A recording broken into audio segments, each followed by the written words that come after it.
Hello, my name is Engineer Stephen Karume, Frontier Container Fabricators, and we are sellers of used shipping containers, and we also do value addition. This is a 40 feet refrigerated container that we have stocked for sale, and we'll be able to demonstrate and explain a few technical aspects of a 40 feet refrigerated or a general refrigerated container that you should put into consideration when using or even when buying. Number one is that the refrigerated container doors are usually heavily padded and with very firm rubber. That rubber is able to conceal the temperatures that we have conserved inside the container to make sure that we don't lose it. Another thing that is also worth noting is these heavily padded walls. Heavily padded walls and ceiling. And the reason for this is also to make sure that the area, the space inside the container is completely air controlled, and the whatever temperature we set in and the whatever temperature that we achieve, we are able to maintain it without losing it to the surrounding environment. Another thing that is also very important are these T-grooves or T-bars that are on the floor of the container. They are able to create grooves and gullies in which when the frozen materials is melting, the water that comes out of it is able to drain through. Another function of these T-bar grooves is that they allow air to flow in and to circulate into the product that we have put into the container. Looking into this is where our equipment or the refrigeration unit is mounted, obviously from the outside. And on this flap,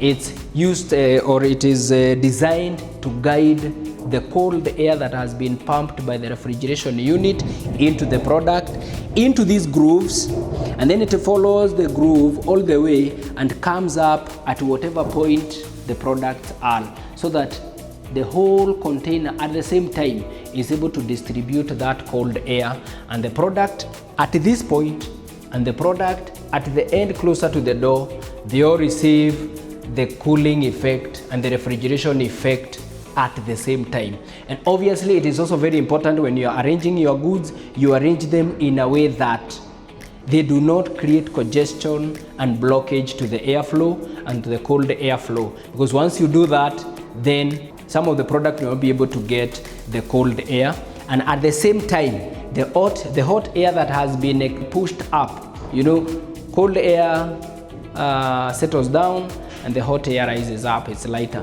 Bad or poor arrangement can block the cold air coming in and can also block the hot air that is being expelled. Once the air has been expelled, goes out through the top groove that you can see on top of that. And one way of enhancing your arrangement, you can either use pallets on the floor and then crates, arrange your product in crates with small gaps in between so that air can flow in. Another way is to use shelving like these ones, so that the product, you can have product on this level, leave that space for the air, another level, another level, another level. And they have been designed specifically for this river, because once you have another product on this top, you can see the red mark along that top side of the ceiling, and it is marked, very clearly marked, no cargo above this level when used as a reefer. The reason for this is that, as we said, the cold air will be flowing from down upward, cooling the product, and the hot air will be pushed up so that it can flow all the way to be expelled through the extractor fans that are fixed on the top part of the container. If you stock up the product all the way to the ceiling, then that hot air does not have anywhere to go, and your cooling will not be efficient, and you will experience spoilage in your reefer. You will experience a breakdown or overheating of the reefer because it is trying to push something that is not moving. Another thing is that you're going to have very high consumption of power because the reefer is struggling. Let me show you the other side of the reefer on the exterior so that we can see the component, the refrigeration unit as well. This is the refrigeration unit. We've got fans to pump air in and out.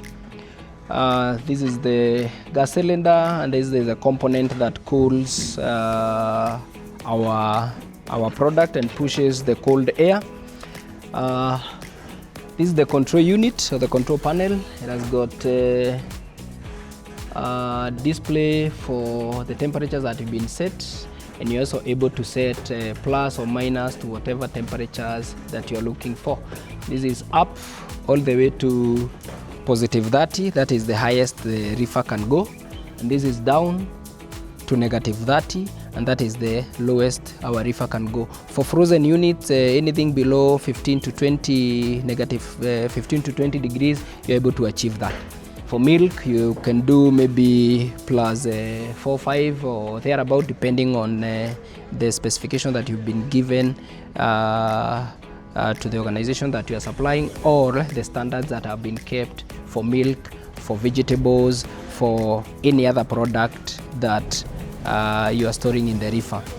On this, you are able to achieve those. And then we have this cable. You have this cable. This is where you attach your male, and then on the power supply you will have the female, and then it's long enough to take you to the power. It's very important.